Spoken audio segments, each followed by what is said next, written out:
Following Daniel Quinn's October 1998 appearance at Rice University in Houston, Mr. Quinn conducted several follow-up sessions. These talks were designed to expand on some of the comments made during the Rice University event, as well as to answer some commonly asked questions about his ideas. The session was designed to offer guidance to those who want to know what they should do about what they read in his work.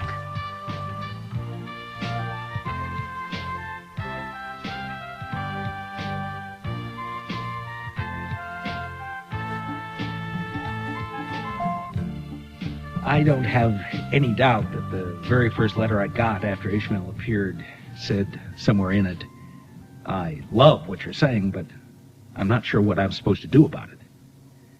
And after that, I probably got 3,000 or 4,000 more letters saying exactly the same thing. And all of my work since Ishmael has come about by listening to my readers and trying to understand what they're telling me. And sometimes I seem slow in figuring out what they're telling me, or slow at admitting that I must address a particular question instead of sort of brushing it off. And usually I brush it off when I don't really have a good answer on hand. So I've been working on this particular question since it came out, and I finally admitted to myself that I needed to address it in a different way than I had been addressing it. What Mother Culture teaches us is that we're helpless. Individually, each of us is helpless. And what we have to do, and the only thing we can do, is cross our fingers and hope that someone comes along to do what needs to be done. Some charismatic leader appears who has the answers that we don't have, and meanwhile all we can do is sit around and complain and write letters to our congressperson, plead with the president and Congress to do things and make things right. And otherwise there's just nothing we can do as individuals. And I've asked audiences whether any of them have ever heard their parents or teachers tell them, "Who do you think you are? You can't change the world." And in most audiences, everyone says, "Yeah, that's right. I definitely was told that as a youngster." People say that to their children partly because they heard it themselves, and it's ruled their lives. And it wouldn't be quite fair if their children changed the world. It would show them up, and look kind of silly, because as long as their children are as helpless as they are, then it's okay for them to be helpless too. And I thought, or I imagined, that by attacking this bit of mythology that I was answering the question of, what should I do? What can I do? But it didn't work that way at all. It didn't happen that way at all. People said, "I still don't know what to do." And another problem of mine was that people understand doing in a much different way than I do. To me, people are what's in their minds, and what's in their minds drives what they do. To me, this is self-evident, really. And indeed, we can watch people, and we can watch the way they live, and we can learn what's in their minds. We find out for, who was it said, greed is good, some junk bond magnate, and he probably didn't need to say it at all. If you looked at him, if you watched him operate, if you looked at his life, you would know that this is what he truly believed, that greed is good. He wasn't ashamed of it at all, and he was going after as much as he could get. And so in Ishmael, when I told the student in that book, if you take this journey with me, you're never going to be the same again. And you'll always be an alien in the world around you. And people will think you're odd, and you'll have difficulty communicating with them. And of course, his emphasis is on the fact that every culture is enacting a story, which of course is something they hold in their minds. So what's in their minds tells them how to live. And of course, I gave the example in Ishmael about Nazi Germany, where what was in their minds, in the minds of the people of Germany, is what was at the root of the Second World War. Their minds caused them to do what they did. So it seemed to me, it's always seemed to me, that it seems to be self-evident that changing minds is doing something. But over and over again, over and over and over and over, people will say to me, "Yes, I understand what you're saying about changing minds, and that's very nice, but that's just talk. What are we supposed to do? because changing minds isn't doing anything. This has been terribly frustrating for me because these, to me, are very essential points of my message. That, and I said in the story B, if the world is saved, it will not be by old minds with new programs, but by new minds with no programs at all. Again, emphasizing that our task is to change the minds of the people who are, together with us, rushing toward catastrophe. And of course, the people then say, and I don't blame them for this at all, I'm not saying they're stupid or anything like that.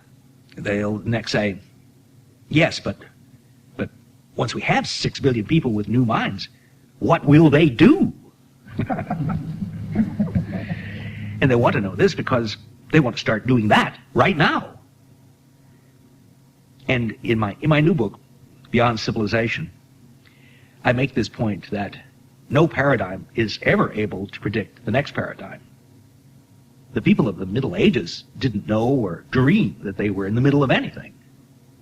They thought that humanity was going to live the way they lived forever, which in their mind was not terribly long.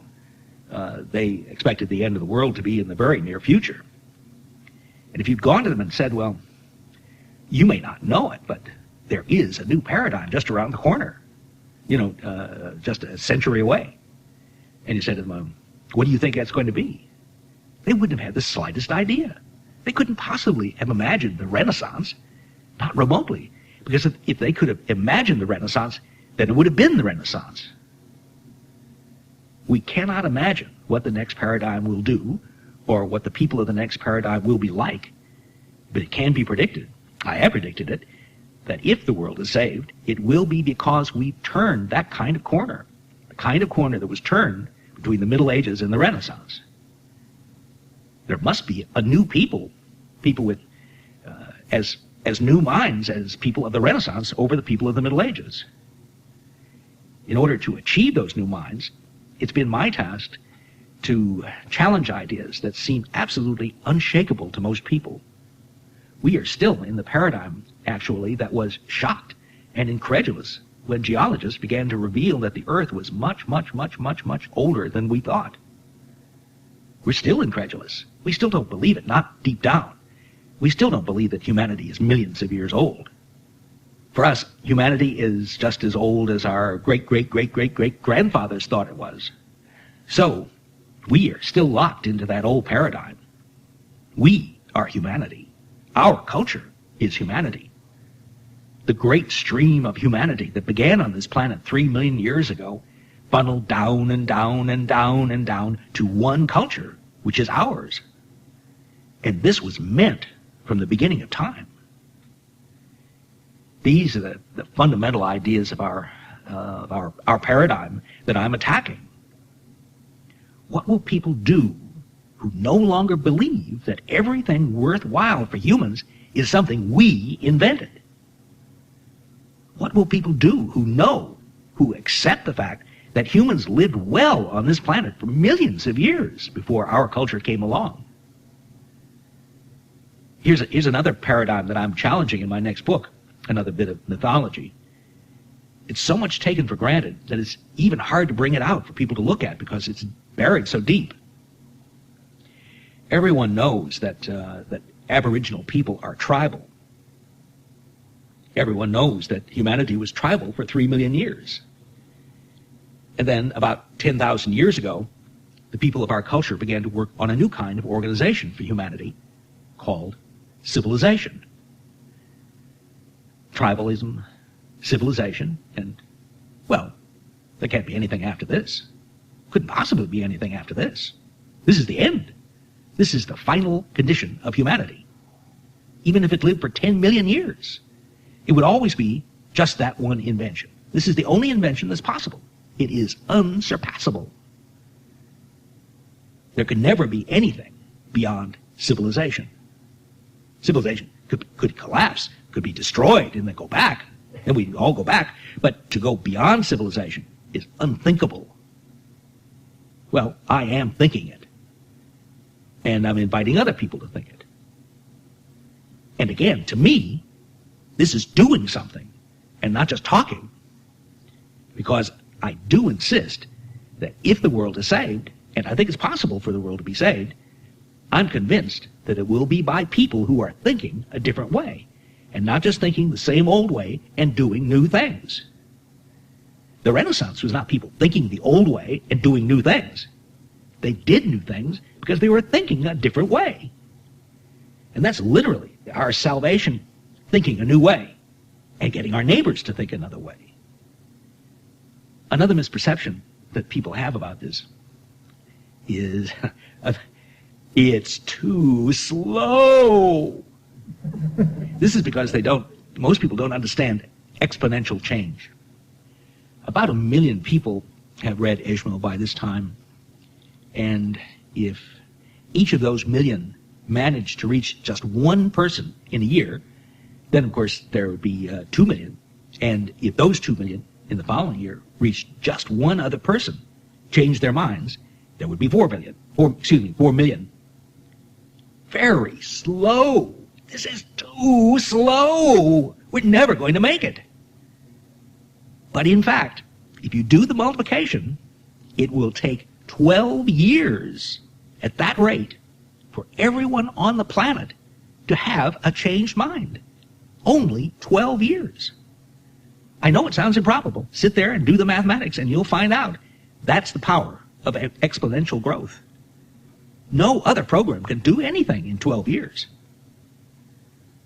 Other people say, oh, all we have to do to save the world is basically stop growing, of course, and the only thing we have to do to achieve that is to get everyone's population leveled off the ways ours has leveled off, and all we have to do to achieve that is to make everyone in the world as rich as we are. Wow, what a neat idea. We can't even make the people in our own country all as rich as we are. Are we going to make the entire population of the planet as rich as we are? This is absurd. So changing minds is incredibly fast if people will only do it. If only people will take it up instead of saying, oh, this is just too slow. I can't waste my time doing something as slow as this. Something new occurred to me when I was in Rhode Island recently. I was speaking at an event that had been organized by Jim Tull, who's an activist there. I can't remember why I said this, but I mentioned to him the fact that he was talking about people asking me what to do, and I recollected, I said, when I was a Roman Catholic, I remember what guided my life. There was a single commandment that guided my life every hour of the day. I could wake up in the morning and immediately know how to shape my day, my minute. That commandment was something that Matthew recorded that Jesus said. He said, be perfect as your heavenly Father is perfect. Of course, it's not self-sufficient, that statement, because you have to know what Jesus meant by being perfect, what he meant by perfection. But that's included in all the other statements, so you can find out what he meant by being perfect. Once you have that, you have all the guidance you need, really, if you know what it means to be perfect, and you know that that's the commandment. I pointed this out to Jim Tull, and he said, I wonder how among Lever peoples, how the commandment that guides their lives is transmitted to them. I was completely taken aback by the question, which I didn't attempt to answer because I was already working on something else. It occurred to me then that perhaps it isn't something unique to Roman Catholics to have an overriding commandment of that kind, and that perhaps everyone has something like that that guides the way they make their choices during the day. And I began to look into this. I've asked a number of people about it, and I think that from most Christians of any denomination, to be perfect as your heavenly Father is perfect will work for all of them. I think that's all what they understand Christianity to be. That's how you get to heaven. That's how you achieve salvation, is by taking that to heart. And so I found a Muslim online to ask what the equivalent for Islam would be, and he had no answer at all. I would say that the Muslims know what things they believe. They certainly have their beliefs, and if you look in the literature, if you read books or articles about Christianity, about Hinduism or Islam, they don't answer that question because no one has ever asked that question. And so I was kind of stumped about that. Here's a couple of examples, or at least one example. You buy something at a store and you give the clerk a $10 bill, and the clerk gives you back change for a 20. So you've got an extra 10 that doesn't belong to you. What do you do about that? I posed this question to the Muslim also, and he hasn't responded yet, so I don't know what he would do. What would a Hindu do? What would a Buddhist do? And I don't know the answer to that question. And I said to myself, well, I know of a couple of overall commandments like this. One is a very famous one from Meyer Baba, who said, and is famous for saying, don't worry, be happy. It sounds like a kind of joke, but I don't think he meant it as a joke. And I think that someone who had taken that to heart would say, I'm not going to worry about this $10 bill, that this person's given me. I'm going to be happy, and I'm going to say, what would make me happy now? I could give the 10 back, but I could also hold on to it, and I could give it to a homeless person, and that would make me happy. So the universe has given me this $10 bill that's in my disposal, and it would really make me happy or it would make me happy to buy something for myself. Aleister Crowley, who was the guru, one of the gurus of the Golden Dawn movement, his commandment was, do as thou willst. Again, this sounds kind of superficial and rather silly, but he really meant live your life by will. Will the things you do. Don't just wander through life. Will what you do. And so he would say in this instance, it's definitely up to you, what you do with this $10 bill. But whatever it is you choose to do, mean it. If you're going to take it, then say, yes, this is me. I will take this $10 bill. And I won't worry about this person here. He or she is going to come up short at the end of the day. May have to take it out of his or her pocket to make it up. Well, that's their problem. I'm not going to worry. I'm not going to worry about that. That's who I am. So I live by will. I do what I will to do. So I thought of writing a book. It was going to be called The Ishmael Imperative, which would somehow or other formulate the same kind of imperative for people that people like Aleister Crowley and Meyer Baba had given to their followers. But I got kind of hung up on trying to get some answers from people, which I've not done. I'm not good at research. But this did lead me to wonder, what is the Ishmael Imperative? I think that's what people are looking for, the imperative that will be a guide for them. This is the power of the self-help book. This is why people will leap out of their chairs to go rush off to buy a book that says 7 habits of, what is it? Successful people. Highly successful people. Yeah, highly successful people. Oh my God! I've got these 7. You see, I've got these 7, and and the number is important. I'm not sure why. Over and over again, I think people really are looking for me, a set of things to do, a 12-step program. And what I've been saying, or trying to say, is that there will never be a 10-step program, or a 7-step program, or a 32-step program. What I'm really saying is that there is a 6 billion-step program. In other words, just as destroying the world is presently something we are all, each of us, individually working at, saving the world is something that we must individually work at also. And that just as no two of us are working to destroy the world in exactly the same way, no two of us is going to work the same way in saving the world. Many audiences have heard me talk about Ray Anderson, who is the CEO of the Interface Corporation, which is probably the world's largest manufacturer of industrial or commercial carpeting. Ray had built his business, very successful business, in a conscientious way. He was determined always to be in compliance with all regulations. Of course, like any big industry, there are regulations. And then 4 years ago now, he read 2 books. One was Paul Hawken's book, The Ecology of Commerce, and the other one was Ishmael. And his mind was changed. Compliance was no longer enough.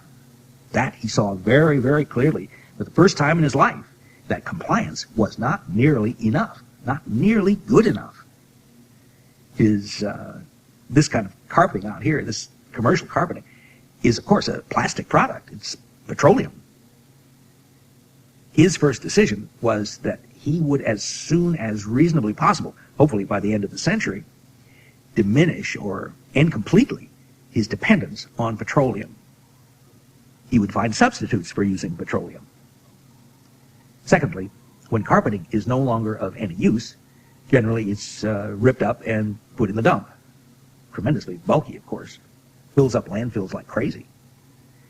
He determined that he would, hopefully again by the end of the century, begin to manufacture carpeting made from 100% recycled materials.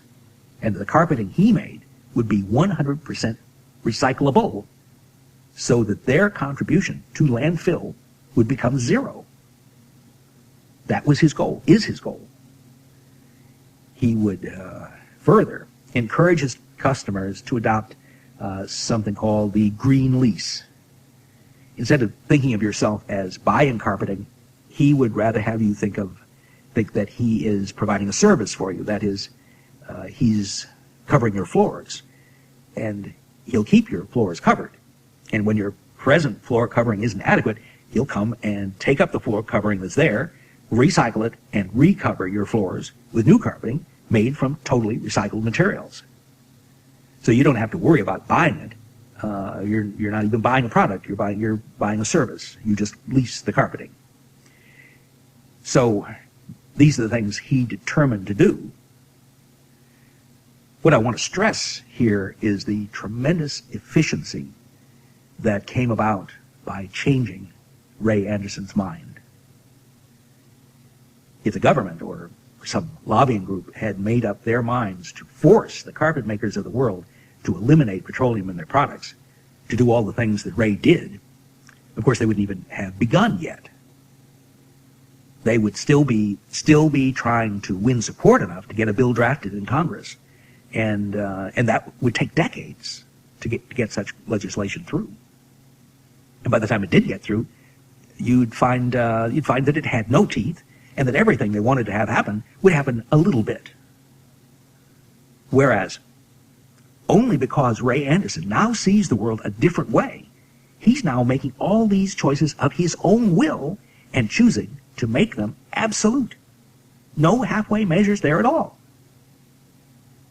Additionally, because of his position in the industry, his competitors now must follow his lead. They're compelled to compete with him, and they must provide the same materials, the same services that he does. They can't go out and say, oh yes, our carpets are still made of petroleum, and we're going to make them of petroleum forever. And we're not using recycled materials. So they can't. They now must adopt the same roles as Ray Anderson. So he hasn't just changed his own business. He's changed the entire industry. All because he read 2 books. Once again, and I must always come back to stressing now what a powerful force changing minds is. Of course, people will say, I don't have a business like Ray Anderson. I don't have that kind of power. And my rejoinder is, well, what kind of power do you have? What are your resources? What can you do?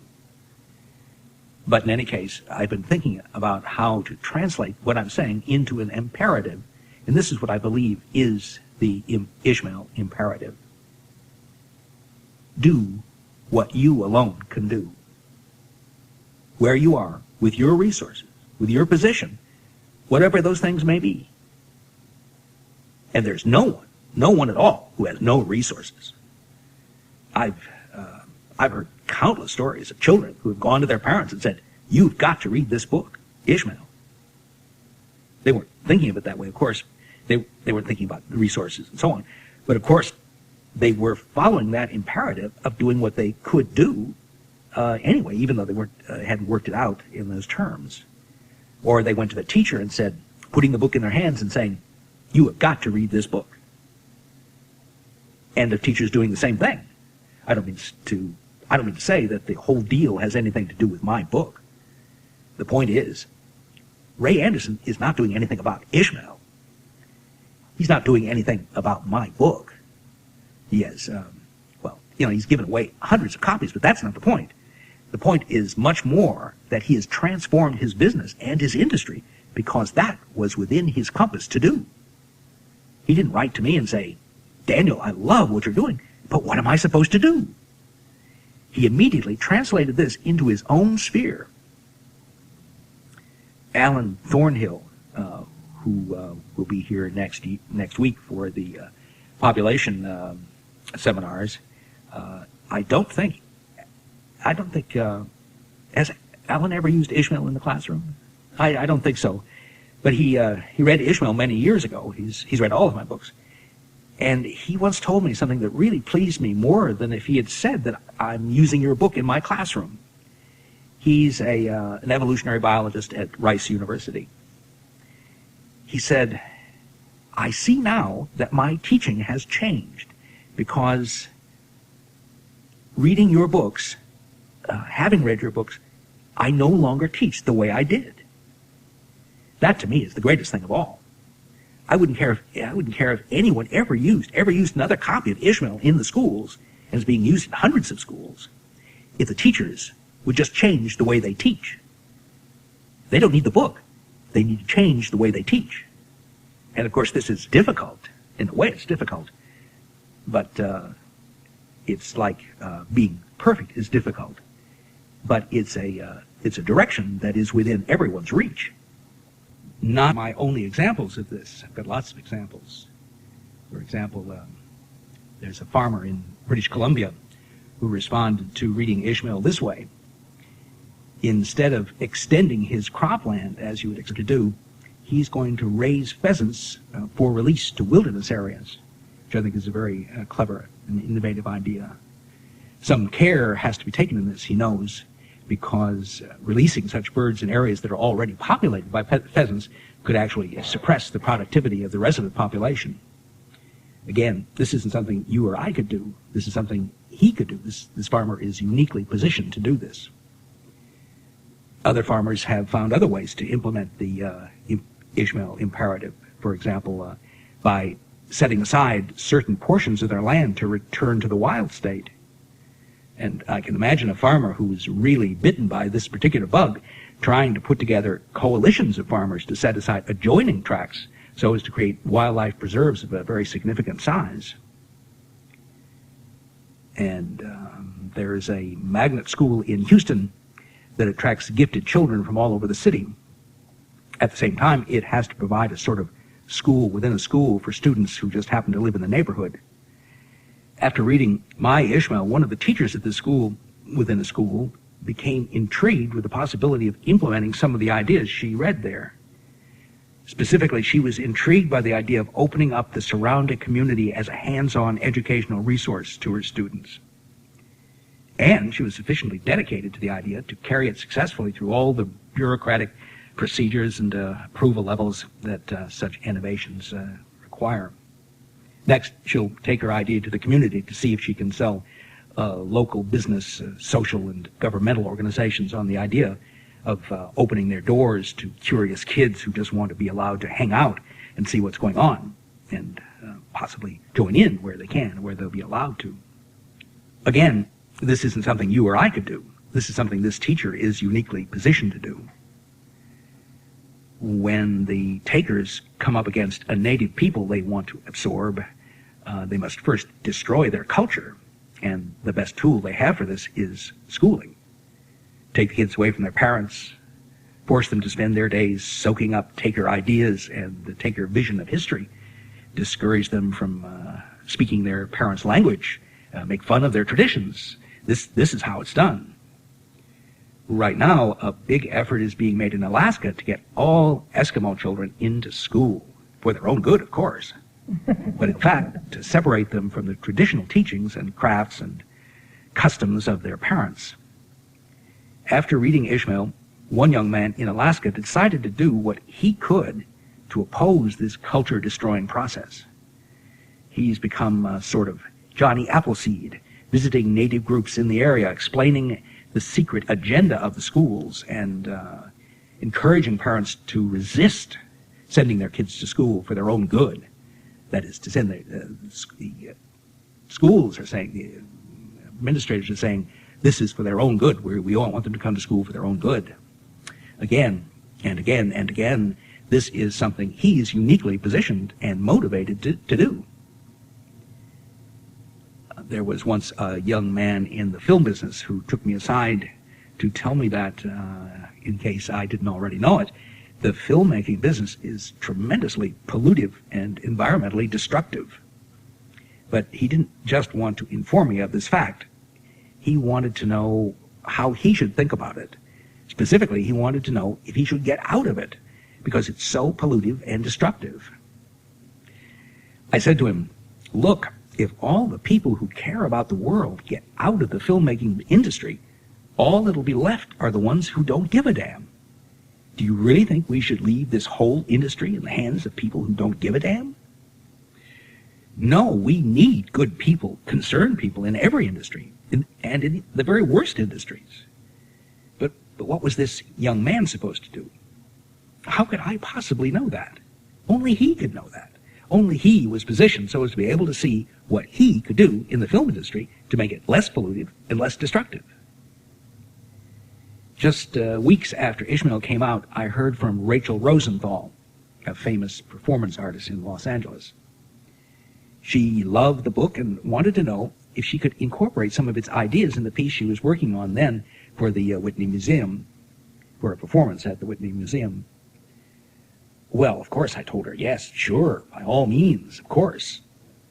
Now, note that she wasn't talking about promoting my book or my ideas or anything like that. She wasn't doing something for me. What was important was the ideas, and she was doing what she could uniquely do to bring those ideas to others. I didn't have to explain the Ishmael Imperative to her. It was somehow already in place in her, as it was in all the people I've talked about here. But even after all these examples, I'm sure there'll be people who feel, well, sure, it'd be easy if I was the head of a giant manufacturing company. Sure, I'd know what to do if I was a famous performance artist. It'd be obvious if I was a farmer in British Columbia. It'd be no problem if I was in the film industry. I'd know right away what to do if I lived in Alaska and saw Eskimo children being dragged off to school. But what am I supposed to do? That's what I don't know. Every time you hear an example, it seems obvious. For example, here's Wes Seeliger, an Episcopal priest and the founder of the Foundation for Contemporary Theology. Once he'd read Ishmael and saw how important these ideas are, he knew he had to do something. But he didn't start raising pheasants or visiting Eskimos in Alaska. He got in touch with me and said, I want to help you get these ideas out to the public. I want to have the Foundation for Contemporary Theology sponsor a series of lectures by you.